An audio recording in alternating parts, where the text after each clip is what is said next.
اگرچہ وہ شخص پرسکون نظر آنے کی کوشش کر رہا تھا، مگر میں نے اندازہ لگایا کہ اندر سے وہ گھبرایا ہوا تھا اور اس کا سانس بھی قدرے پھولا ہوا تھا۔ اف، آج بہت گرمی ہے، وہ خامخواہ مسکرایا۔ میں بیٹھ سکتا ہوں؟ میرا نام اشرف خان ہے۔ تشریف رکھیں، میں نے کہا۔ میں آپ کی کیا خدمت کر سکتا ہوں؟ ایسی بھی خدا کی نعمتوں میں سے ایک ہے، اس نے کمرے کی ٹھنڈک سے محظوظ ہوتے ہوئے کہا۔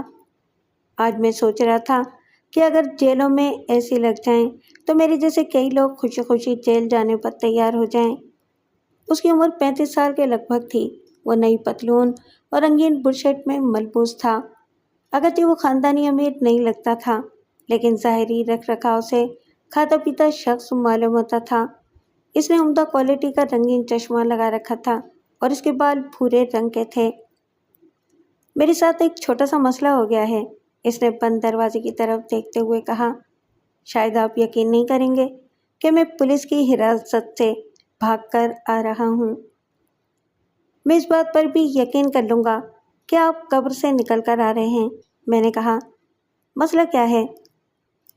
لوگ کہتے ہیں کہ کراچی بڑا غریب پرور شہر ہے، لیکن میرا خیال ہے کہ یہ لٹیرا پرور شہر ہے۔ کراچی میں ہر دوسرا آدمی دولت کے چکر میں، ہر تیسرا آدمی اچکا اور ہر چوتھا آدمی ڈاکو ہے۔ میں نے اس کی ذہانت کو چیک کرنے کے لیے کہا۔ کراچی کی آبادی 1 کروڑ کے لگ بھگ ہے۔ آپ کے حساب سے اس کے 25 لاکھ باشندے ڈاکو ہیں؟ لیکن عملی طور پر ایسا نظر نہیں آتا۔ میں لفظ ڈاکو وسیع معنوں میں استعمال کر رہا ہوں۔ یہاں ایئرپورٹ پر قدم رکھتے ہی لوٹ مار شروع ہو جاتی ہے۔ کسٹمز والے، امیگریشن والے اور سیکورٹی والے ڈکیتی کی ابتدا کرتے ہیں۔ باہر نکلیں تو ٹیکسی ڈرائیور اور پولیس والے لوٹنے کے لیے تیار بیٹھے ہوتے ہیں۔ اس کے بعد آپ سرکاری دفاتر میں چلے جائیں۔ اگر آپ کا کام اٹکا ہوا ہے تو آپ رشوت دیے بغیر معاملہ سیدھا نہیں کر سکتے۔ اس کے علاوہ، میں نے قطع کلامی کرتے ہوئے کہا، آپ نے بتایا کہ آپ پولیس کی حراست سے بھاگ کر آ رہے ہیں۔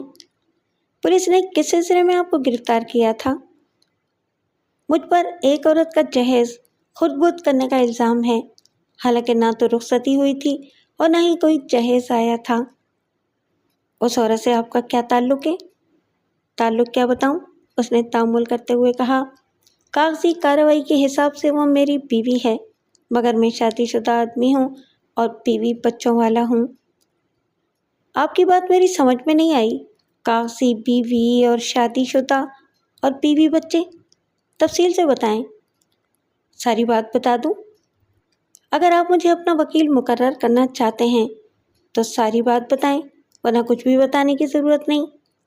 اچھا، پہلے ایک گلاس پانی پلوائیں، میں نے چپراسی کو پانی لانے کے لیے کہا۔ اس نے پانی پینے کے بعد کہا، الحمدللہ، ٹھنڈا پانی بھی خدا کی نعمتوں میں سے ایک ہے۔ وہ کرسی پر جم کر بیٹھ گیا۔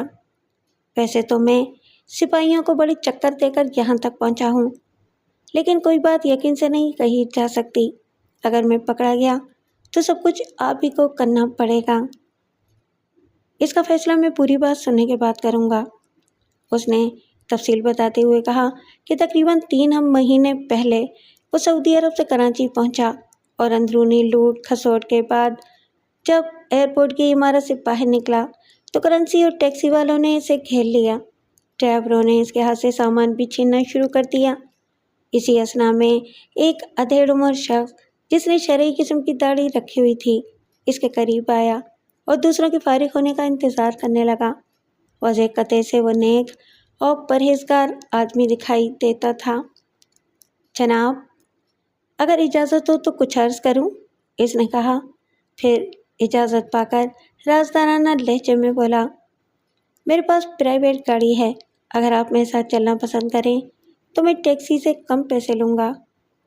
کتنے کم؟ اشرف خان نے پوچھا۔ 25 روپے کم دے دیں۔ اشرف خان راضی ہو گیا اور اس کی 10 سال پرانی ٹوئوٹا کار میں جا بیٹھا۔